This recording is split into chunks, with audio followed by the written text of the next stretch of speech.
Hello and welcome to Say Hi to the Future, a podcast aimed at highlighting the human side of ingenuity. My name is Ken Tenser, CEO of SpyderWorks, a leading business consultancy for mid-market organizations and entrepreneurs globally.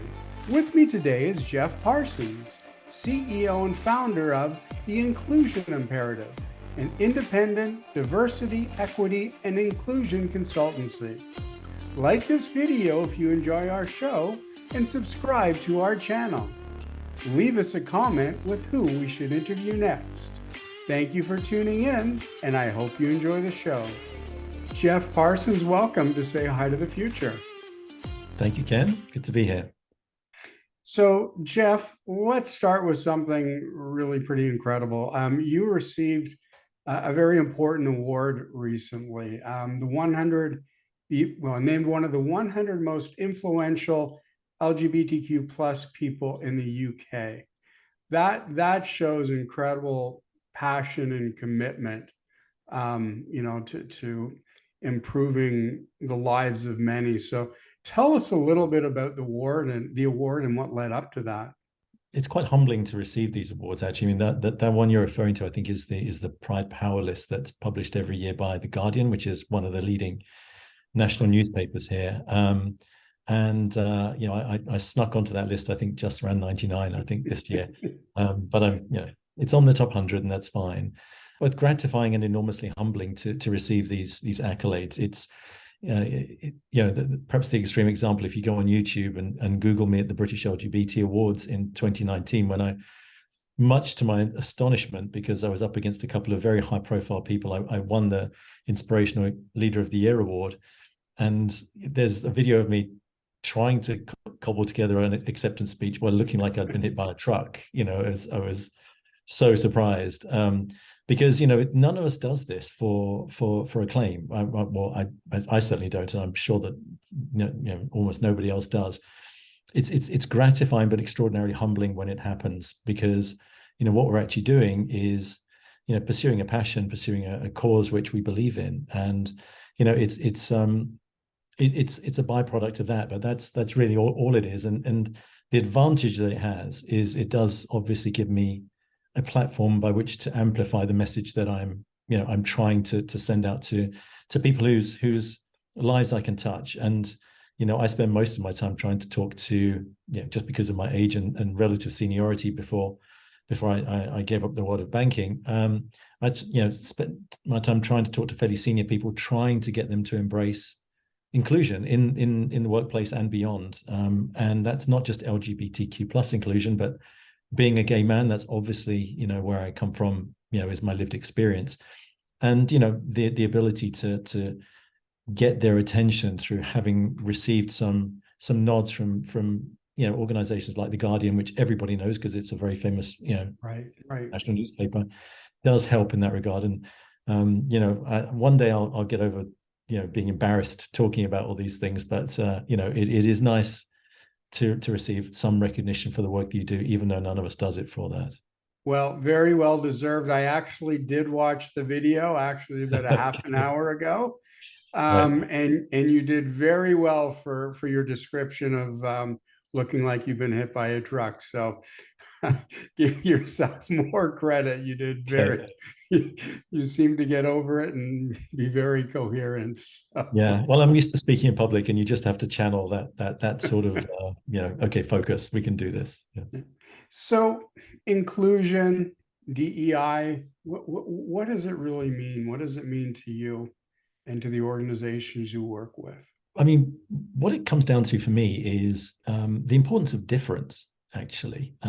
People shy away from different. People don't like change. I mean, inherently, humans are creatures of habit. We like routine. We find comfort in tribalism. We get set in our ways. If we just stay doing all of that, nothing ever changes. We would still be, living in caves, frankly. But we're not, because somebody was prepared to step up and do something different. And it's the difference that makes the difference and creates all progression.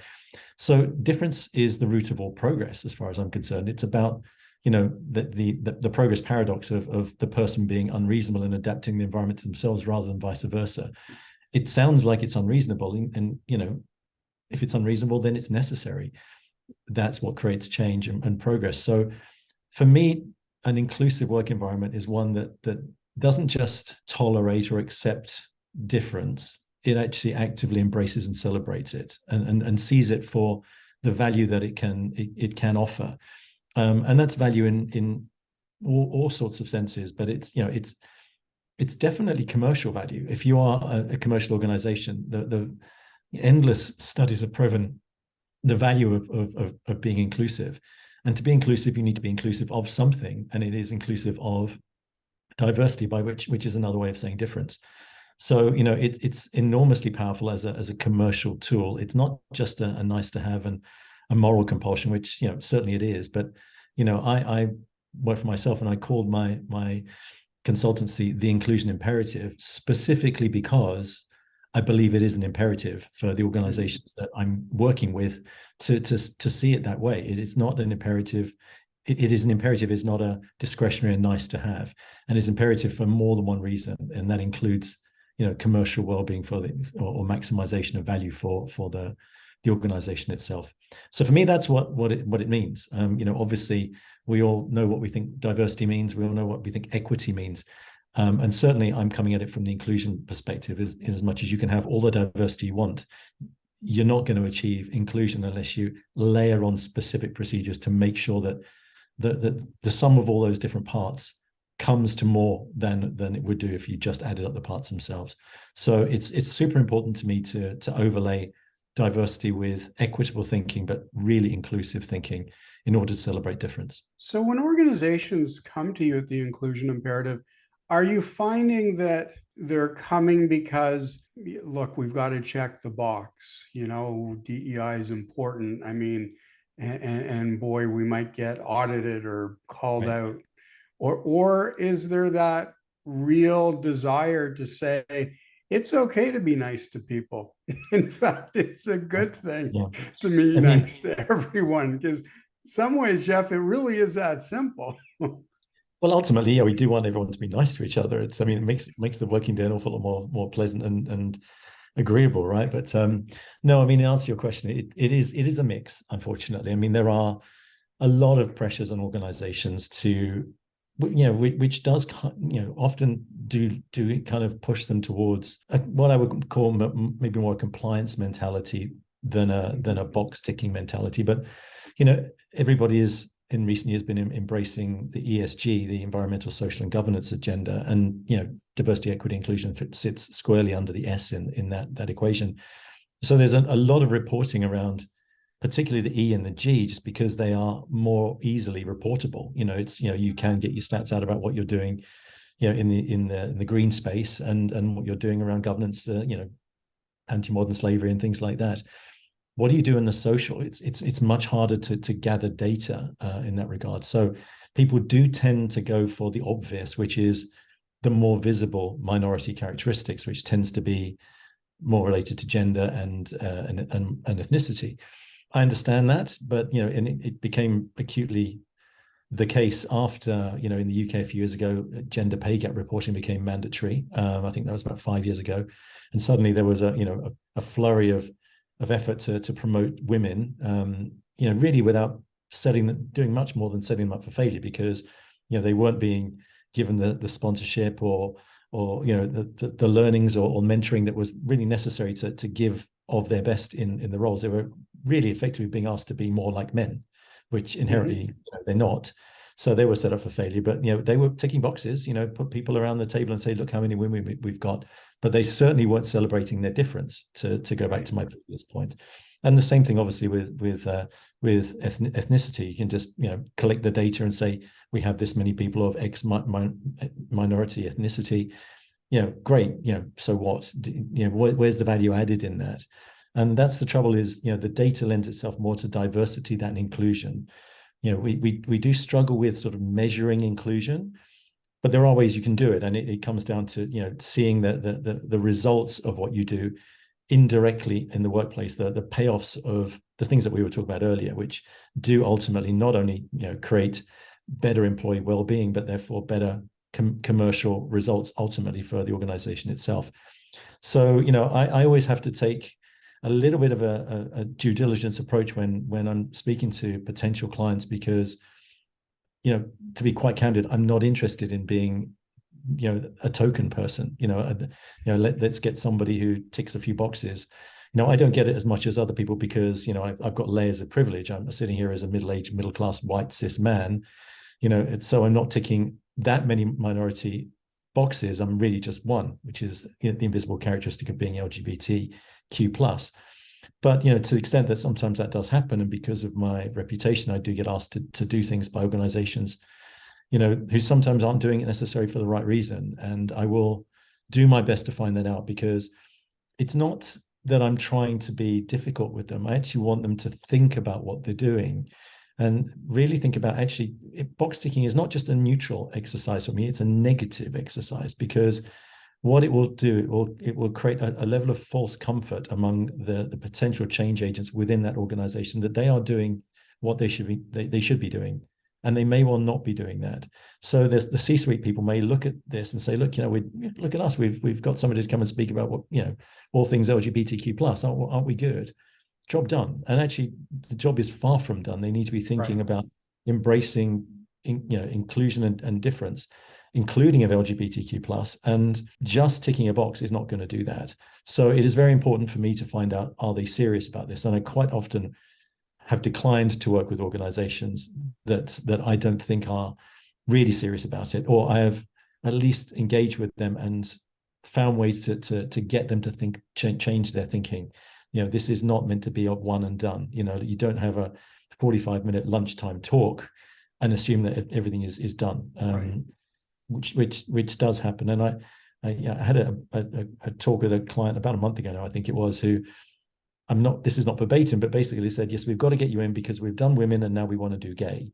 As if, and I was, I couldn't believe it. I said, what do you mean?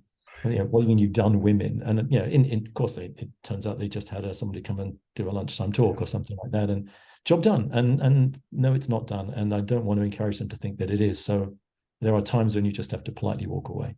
What I say to so many of our clients now, and we're not around diversity or DEI necessarily. That's not our practice. But today it's put down the microphone and pick up a notebook. The days of talking out are gone, and the days of engaging and, as you say, working through are with us and absolutely critical to include people in the process, ongoing, whatever that change process or acceptance process may be. What happens when you start layering on marginalized characteristics? And I ask because we've had some incredible guests. I don't even know how to describe some of them. One woman who went on to be a CNN Hero of the Year. She's an opening speaker at South by Southwest. She came as a refugee to America because, frankly, being part of the LGBTQ plus community where she was born, she knew that her life expectancy wasn't that long.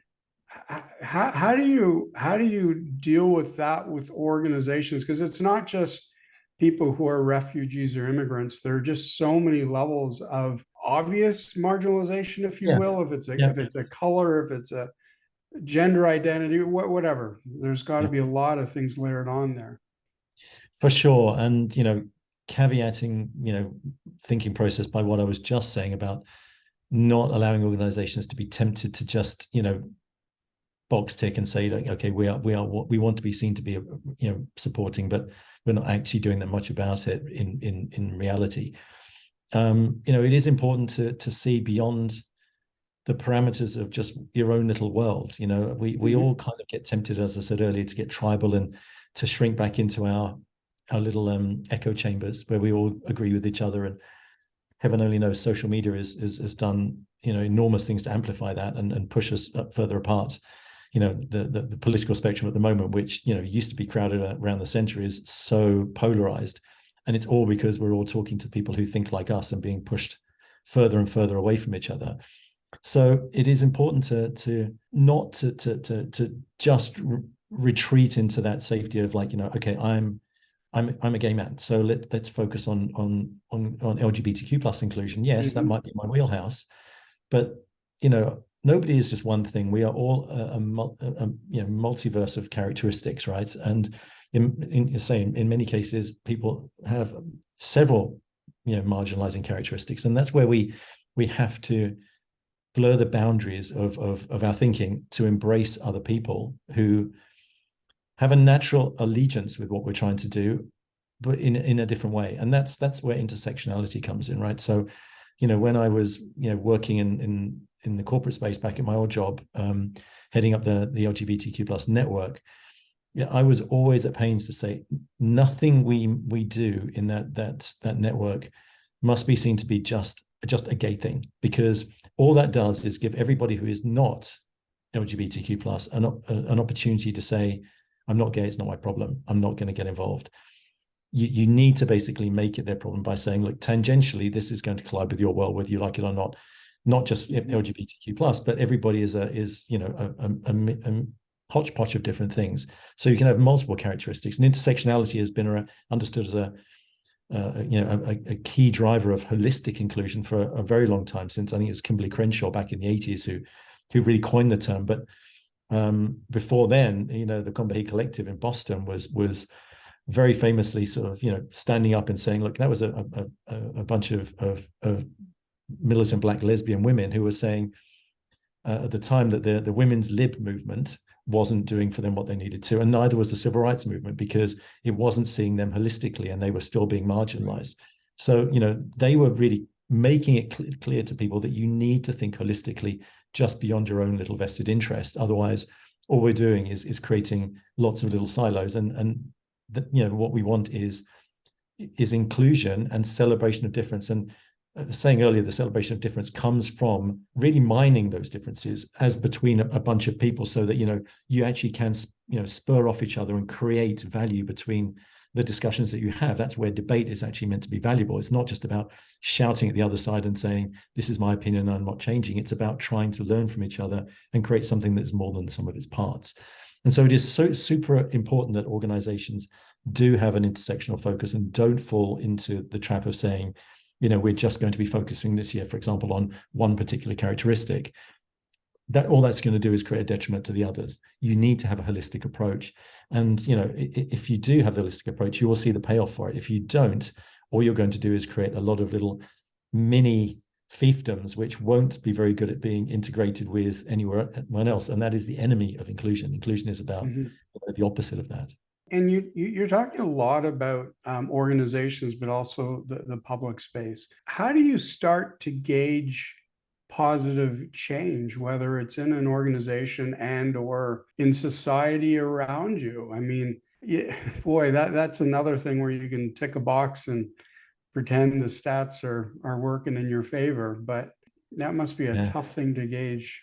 It really is. And as I said earlier, I mean, a lot of the temptation to appear to be making progress comes from the fact that some characteristics are more visible than others. That's true, not just in the case of disability, for example, but it's also the case of other minority characteristics. I mean, in the workplace, just as an example for myself, it takes a decision for me to share my minority characteristic with people, right? Because ordinarily they wouldn't know. I mean, I'm not in a workplace. I'm sufficiently older than of a generation where we were basically all just automatons back in the 80s, and I looked and sounded just like everyone else. I just happened to be, LGBTQ plus, and for half my career I kept that to myself. So it's hard to get meaningful data and statistics. We just had the results of the UK. In the UK, there's a national census every 10 years, the years ending in 1. So the last one was in 2021, but it takes them a year to, cut the statistics, the data, and create something meaningful. And they just published those statistics about 2 or 3 weeks ago, I think, or certainly less than a month ago. So we now, for the very first time, because that census was the very first one to include questions around a lot of minority characteristics, including being LGBTQ plus, that were never there before. So we have theoretically data about that. And in the UK, for example, we now know that officially 1.5 million people identify as LGBTQ plus out of a population of 63 million or whatever it is. It's great. I mean, we've no way of auditing that. I use the word audit, advisedly, because I'm a trained auditor. That's what I did in my first career. I spent my first few years auditing, and I kind of always want to be able to check the numbers. Of course we can't, and generally speaking, most people are aware that that's probably understating the data, but we've no way of proving it. And all you can do is look at a trend, because the chances are that an awful lot of people will have just not answered that question because it's entirely voluntary, or will have answered the question with their family around, and how many sons that are not out, and daughters that are not out to their parents would have stood up and said, actually, mom and dad, I think you should be including me as LGBTQ plus. I mean, of course there will be instances where that just isn't going to happen. Right. So we hope that in 10 years time, but the next census there will be a positive trend. And really that's all you can look at is there a positive trend? And that's both in society and in business. And in business, there are positive trends. People are embracing the ESG. We just need to make sure that they don't go the wrong way and embrace it in the wrong way. To say that we're going to be appearing to do it. We're going to do the optics, but we're not going to do the substance. So it's difficult, as I said earlier. Measuring inclusion is much more difficult than measuring diversity. And diversity without inclusion is probably more, is worse than doing nothing. So you need to find ways to measure inclusion. So it's looking at trends, looking at results, etc. But we do know societally, it's never a smooth upward path. Heaven only knows. I'm sure it's the same where you are, but in the UK right now, the situation, particularly around trans inclusion, is appallingly toxic. And that's a real backward step, and it's polarizing people both within and outside the LGB community, because some of us are aligned to the trans, as I am, and some of the people just don't see it as be something that they need to worry about. And going back to my earlier point, we shouldn't just be looking after our own interests. If we are all about inclusion, we don't stop at the boundary of where our own vested interests end. Right. And we do need to include everyone, and the T as part of the LGB is a classic example of that. Well, I think one of the points that you anchored this in was you talked about the census, and for me too, I think it's a huge step, because I think that recognition starts to lead to psychological safety. I think that when you see 1.5 million, you go, ooh, even if not everybody, self-identified the way that they might have wanted to, that, as you described, that's a very real number. And I think it's a very real number for those within that group and those outside of going, this is a very important, well, everyone's a very important group, but this is a very important group within our society. And to me, I guess that safety starts to build around that understanding. Very much so. Well, psychological safety is crucial. It's the point you made earlier about should we be nice to each other, and what's it feel like to be? It's more than that, of course, but a psychologically safe environment, particularly in the work context, it really comes back, as I said, to the value of difference. If difference is respected and actively included and effectively mined for its value, then it is really, really beneficial to whichever environment, whether it's a commercial environment or just a bunch of friends. You'll get more out of it than just all singing from the same song sheet. And it's psychologically safe environments are not typically harmonious environments. Quite the opposite. People think that they must be all like everybody's sitting around singing Kumbaya. No, actually, what it basically means is people are quite often at loggerheads, but they feel free to do that. They feel safe to have those differences of opinion, to challenge received wisdom, to question, is this the way we should be doing it? Not to just fall into sycophancy and groupthink. There is value in questioning something and knowing you can do so without fear of detriment. If you've got an environment where people talk, can say something, but they know they're going to be punished for it afterwards, either directly or indirectly by other colleagues or their managers or whatever. That's not a psychologically safe environment, and eventually people will stop talking, which is the enemy of inclusion and certainly the enemy of embracing difference. The Space Shuttle Challenger, exploded specifically because of a lack of psychological safety. That's been proven. So that's a dramatic example, but in micro groups every single day, of the year, everywhere in the world, this is happening. And, it's not limited to workspaces, but in a workplace context, it is a crucial ingredient to aspire to, and not one that is particularly well understood about what it means in practice. And that's something that I spend a lot of my time working with organizations, trying to make them understand, what we mean by psychological safety and the value of belonging, and what they can do in practice about it. That's where my background is useful, because I spent 35 years in the front office. I'd never worked in HR or anything. I'm not rooted in theory. I did an MBA in international management with an HR focus, but that's it.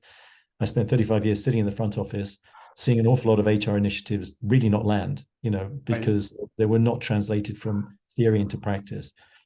Coming at this from that perspective means I do understand you've got to be practical about this and find ways that actually do translate into action for people. And creating psychological safety is not something you can just say as a nice little title. You've got to do things to create it. So Geoff, the one thing I would like to ask you about is you becoming a member of the advisory board of Voda, a wellness app. What is that? Well, I mean, this is super important. Again, back when I was in my corporate role, I was designated as a mental well-being ambassador for any staff to treat me as a resource at my old workplace, and that happened quite a bit. People would come and tap me on the shoulder and say, "Can we go for a coffee?"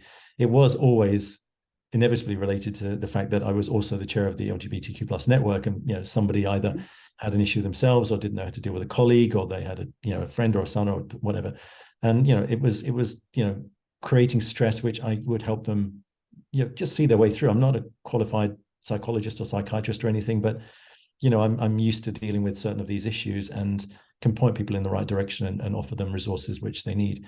So it's super important. And what's probably not well understood by people who are outside the community is just how much higher the incidence of mental ill health within the LGBT community is, because of all the stresses and strains that go with not being able to be your authentic self in any environment. And also just, in many cases, even in cozy places like London, there are threats to your well-being, physical well-being, as well as everything else.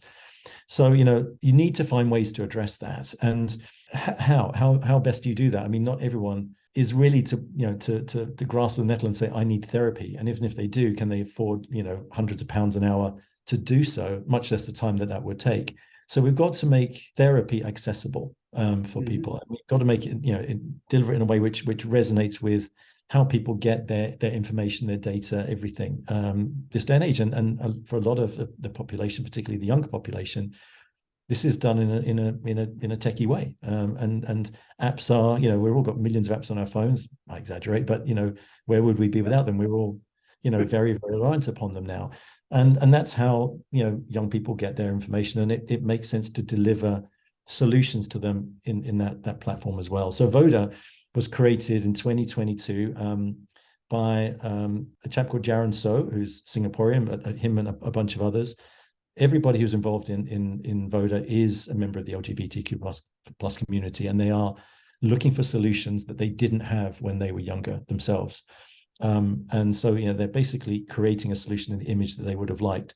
And they've worked with a bunch of qualified psychologists and psychiatrists who run across the whole spectrum of diversities, whether it's gender or ethnicity or orientation or identity or everything, to make sure that they're getting full intersectional perspectives on it. And it's important. I mean, Stonewall, it's the UK charity over here, which presses for for LGBT rights in the UK, have noted like horrendous statistics just in a survey last year about half of people who identify as LGBTQ plus suffering from anxiety, more than that suffering from depression. And the sort of cognitive